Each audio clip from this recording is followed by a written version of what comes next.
Hey everybody, it's me, Steve Schnee, and you are watching the CD Junkie. This is not a normal episode of CD Junkie. This is more celebrating the life and the music of Joey Molland, formerly of Badfinger, who passed away last night. In order for me to honor his music, I, of course, have to talk about the way it made me feel. And I'll tell you, my brother Mike and I, huge Badfinger fans. I mean, of course, we all know that Badfinger, they were born from the ashes of a band called the Ivies. And they were signed to Apple Records. And, of course, there's that Beatles link right there. And Paul McCartney wrote the song Come and Get It for them. George Harrison produced part of Straight Up. Mal Evans produced them. Badfinger recorded their last album at the Beatles' Savile Row Studios. So many links to the Beatles, but I'm not here to talk about the Beatles. They were never able to leave the Beatles shadow. In my mind, they were just an amazing, amazing band. In fact, Badfinger, the Beatles, and then Badfinger, and also then along came 10cc. These were bands that could live within their own bubble and create wonderful music. Of course, Badfinger had the luck of being associated with the Beatles at the beginning, but that ended up to turn into misfortune in the end. But still, what an incredible band. Now, Joey actually was not a member of the band when they were the Ivies. And the first album that came out under the name Badfinger was called Magic Christian Music. This was kind of a hodgepodge that took songs off of the Ivies album. I think might have remixed a few, added some new songs, including Come and Get It. And then they put it out under the name Badfinger. And you see the picture of Tommy, Pete, and Mike there. Mike Gibbons on drums. Joey's mentioned on the back of the album cover, but he's not pictured. And then Joey's supposed to be a member, but then it has the song Dear Angie, which was sung by Ron Griffiths, who was a member of the Ivies. It was always confusing. I thought, whatever, guys. But it's still a wonderful album. It's probably down on my list of favorites. But Joey's first album as a member of Badfinger was the Rockin' No Dice. Now, I believe that Tommy Evans on bass and vocals, Pete Ham on guitar, keyboards, vocals, they were the sweetener. They were the guys who wrote the great pop tunes. I mean, they both could write rockers. I mean, just listen to Rock of Ages or, a lot of the songs off the album called Ass, and they were just rock and roll songs. But Tommy and Pete, especially Pete, were the ones that would really write the massively gooey, wonderful pop songs, like No Matter What, Day After Day, Without You was written by both Pete and Tommy. And this album from 1971, who everyone, back in the days when I used to show this album cover, everyone goes, oh, is that Cher on the cover? No, it's not Cher on the cover, folks. But what an album. What an absolute incredible album. This was so chock full of great pop tunes. This is a great gateway to Badfinger, but they just kept getting better after this. Now, Joey was the meat and potatoes guy. Joey wrote great pop songs. There's no denying that. But Joey brought the meat and potatoes. And if you wanted some, chunky, great rock and roll, Joey served those songs up, and he was a very important part of Badfinger. The chemistry between all four of these was amazing. Pete, Tommy, Joey, and Mike, oh my God. Chemistry doesn't get much better than that unless you're John Paul, George, and Ringo, or maybe Eric, Graham, Lol, and Kevin. 10cc for all of you who may not be that familiar with 10cc, but that was a great album. And straight up, this is the one that everybody wanted. Now, I remember back in the day, we're talking mid-70s, when my brother Mike and I got way back into Badfinger. We heard the songs on the radio and stuff. But Licorice Pizza, which was a chain store, they were selling budget, Apple cutouts of the Badfinger albums. This is the only one they didn't have. So we were stocking up, and this was just maybe a year after Pete's untimely passing, and we were snapping up these Badfinger albums. But this is the one that eluded us, and we had to call around for weeks, months even, to find a store that stocked it. Now, all the stores that sold used records, like Beggar's Banquet or whoever, they could never keep it in stock. So we finally found it at a place called Music Market. We had to have our parents drive us there. We had to pay our own money for an import vinyl LP of Straight Up. And this CD adds some bonus tracks of an album they're working on after No Dice that got shelved. And the song I'll Be the One is one of their best songs ever. It's just the harmonies and it has sort of a country rock feel. Sounds more like a Crosby, Stills, Nash or Eagles, but with better melody. But this is the album with Day After Day. This is the album with Take It All. This is the album with Baby Blue. This is an incredible album. And that came out in 1971. Just what an album. Todd Rundgren and George Harrison produced it, and it's perfect. It's perfection. If you do not own this, it is perfection. One thing I wanted to mention about this is when Joey's great melodic side, like Sweet Tuesday Morning, is just this beautiful acoustic ballad. He's got Suitcase on here, which is a Joey rocker, but that Sweet Tuesday Morning and the song I Die Babe are just great Joey pop tunes. So he was really bringing those home and matching what Pete and Tommy were bringing to the table. Really fantastic. Now, they were having problems with Apple Records, and it took another 2 years before their final album came out. It was an album called Ass. This album it's really, really good. Pete only has 2 songs on the album. One of them is Apple of My Eye, about them leaving the label. At least that's what rumor has stated. And there's a song on here called I Can Love You, which is a Joey song that I believe it was left over from the Straight Up sessions, because it was produced, I think, by Todd Rundgren. But this is more of a rockin' album, as opposed to, a pop platter. But it has bonus tracks and still it's not a gateway Badfinger album by any means. But by the time it had come out, they had already signed with Warner Brothers and had recorded their debut album for Warner Brothers. This was supposed to be called For the Love of Money, but it just came out as Badfinger. This is the Real Gone Music version that adds loads of bonus tracks to it. And this is another fine album. It's very eclectic. There's a song called Matted Spam that sounds like it could have been the Doobie Brothers. There's Lonely You, which was one of Pete's greatest ballads, right up there with anything else he put out, like Name of the Game or Midnight Caller. And yes, there's a song called Midnight Caller by Badfinger. That's where the group, the Midnight Callers, got their name. But there's also, Love Is Easy is typical Joey, rock and roll. And then, Island's another great Joey rocker. And also, but Give It Up is this moody, It sounds very sad, but it's a very strong album. I don't think it's up towards the top of the pile, but it's still a fantastic album. That same year, 1974, they came out with Wish You Were Here. This is, and I've been stating it for several years now, this is my favorite album of all time. And it is so heartbreaking to realize that the 4 gentlemen responsible for my favorite album of all time have all passed. This such an incredible, monumental piece of work. I think it's better than Straight Up. People like to stick with Straight Up because I think that's what they know the most or they're more familiar with. But this here is just so incredible. This is their Abbey Road. I really don't like to say that, but it's true. You listen to this, and I don't think they went to the studio and said, hey, let's make our Abbey Road. I think they went to the studio and they said, let's do the best that we can. And they killed it with this one. And because of problems with their management, screwing them, the label, Warner Brothers, pulled all support for the album, pulled it off the shelves, and Badfinger were left in limbo. Of course, Badfinger went back into the studio, but not right away, because what happened is, Pete was so frustrated that he left the band. Pete Ham left Badfinger. And the band needed somebody who was a strong musician, singer, etc. So they brought in a gentleman by the name of Bob Jackson.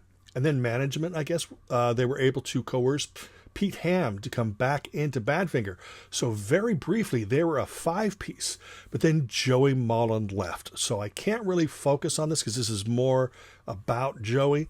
But I think everybody knows about this by now. This is the album Head First. This is the album that they were forced into the studio to record, even though they had just put out 2 albums that year. Their manager was making them go in the studio to give a 3rd album because their contract asked for like 17 albums a year or something. I think their contract was like a new album every 21 days. Just something ridiculous. But this is incredible. This is the remaster, and Joey's not involved in this, but Bob Jackson steps up to the plate. This is an incredible Badfinger album. If you have not been aware that this was now available officially on the Y&T music label, you need to get it. It's entirely remixed by Bob Jackson and is truly incredible. And remember to keep an eye out for Y&T Music. They've been doing so much great stuff in keeping the Badfinger legacy alive. They've released some Ivy's titles. They've released Pete Ham demo releases. They released a Tommy Evans demo release. And they've got more in the machine that will be coming to us, hopefully very, very soon. But right now, we just need to just roll around in the mud and enjoy this great, wonderful release there. Now, unfortunately, after that album was rejected by Warner Brothers Records, the band didn't know what to do. And in April of 1975, Pete Ham took his life. And, of course, Badfinger came to an end. But remember how I said that Joey had already left the band? Well, Joey had formed a band called Natural Gas. And this is a band that featured keyboardist Peter Wood, bassist vocalist Mark Clark, who was kind of the Tommy Evans of the band. I'm not really comparing them, but Joey and Mark Clark had that same sort of chemistry that Joey and Tommy did in Badfinger. And then Jerry Shirley from was it Humble Pie? He was the drummer there. And they actually put out this album on the Private Stock label, I think it was. And then they toured, and when Peter Frampton did his Frampton Comes Alive tour to promote the Frampton Comes Alive album, not the actual one that was recorded at. But when he did the tour to do that, Natural Gas played some dates with him. I've seen pictures from those of Joey up on stage playing one of Pete Ham's guitars. And Tommy and Bob Jackson went on and joined a band called the Dodgers. And the Dodgers were so great. One of the greatest Badfinger-esque power pop bands ever, and nothing on CD.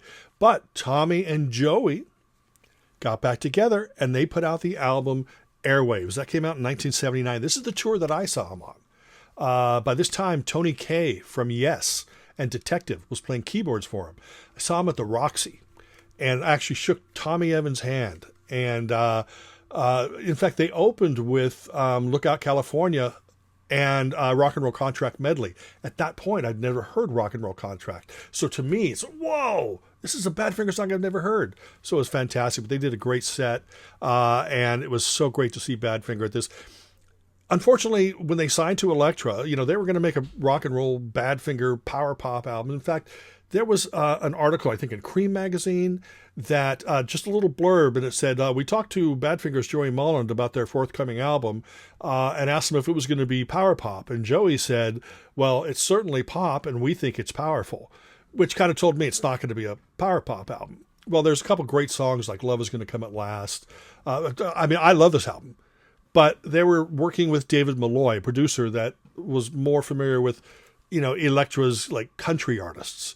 So it was more slick than I think. There's even a song called Sympathy, which is kind of a disco beat. But I love it. I love this album.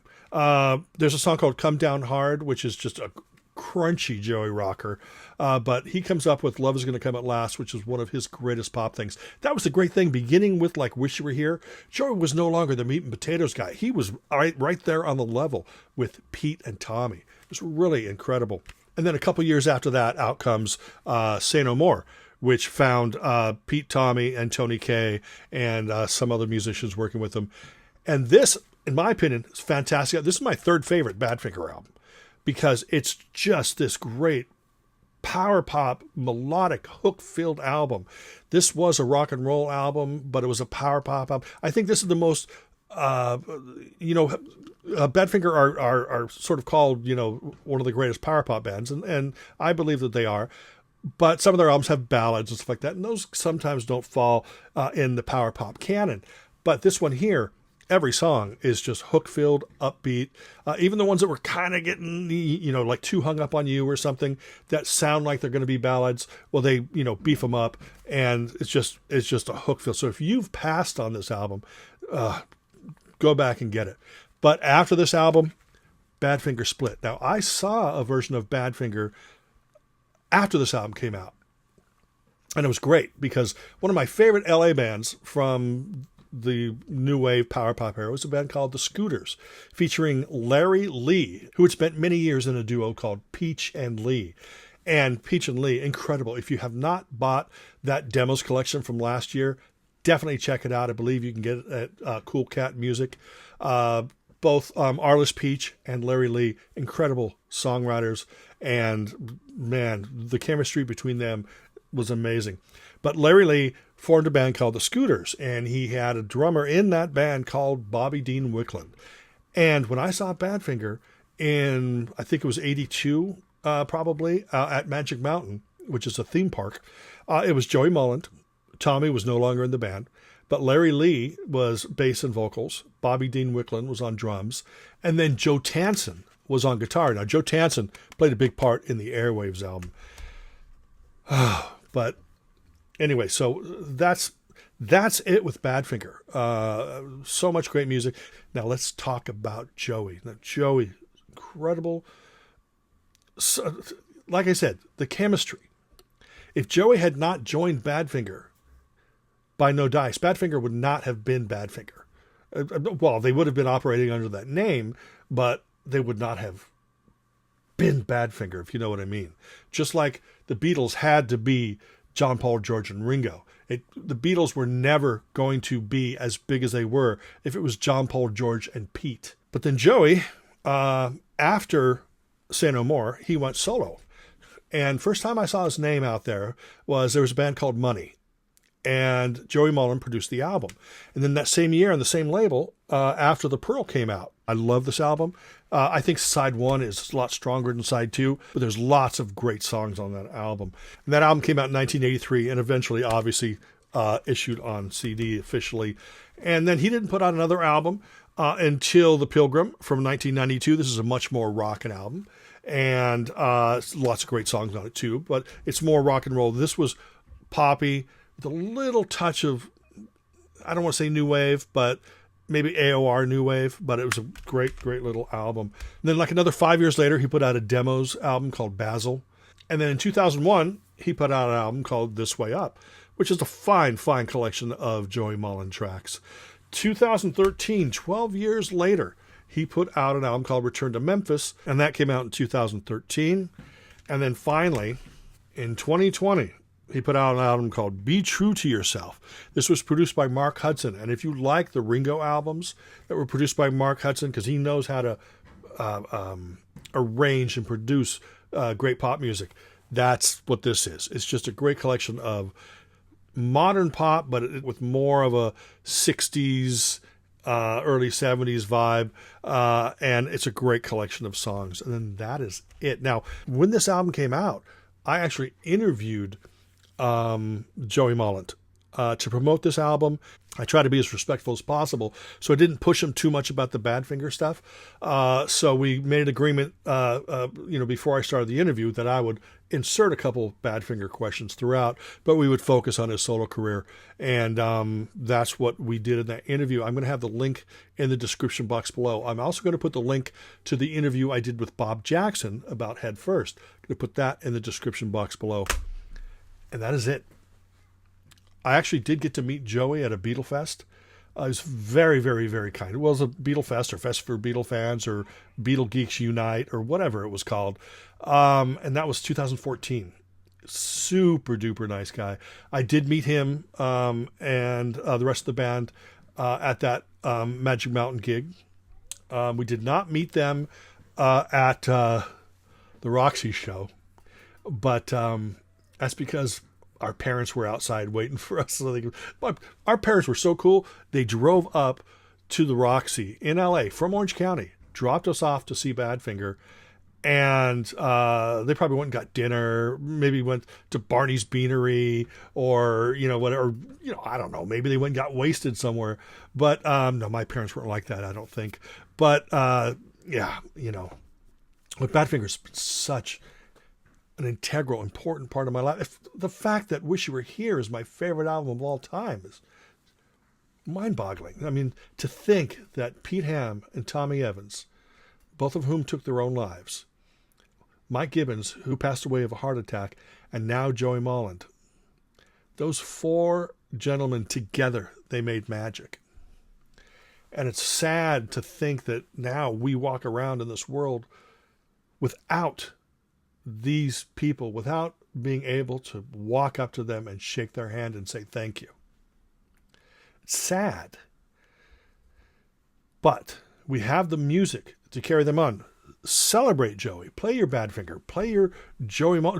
Get online or go to a store and buy Be True to Yourself. Did I call it Be Good to Yourself before? It's called Be True to Yourself.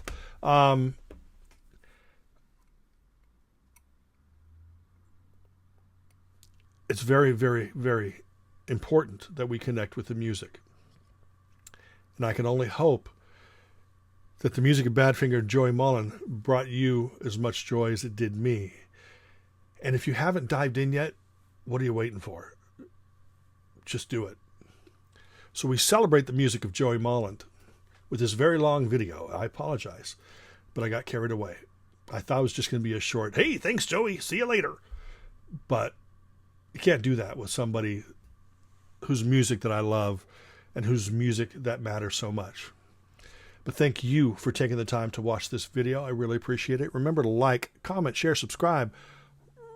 Ring that bell for future notifications. And remember, in the description box, check out my interview with Joey Molland that I did in 2020 and my interview with Bob Jackson that I did earlier this year, I believe it was. Could have been last year. I don't know. I'm so old, my years just end up running together. Thank you all. And until the next time, remember me. I'm Steve Schnee, the CD Junkie.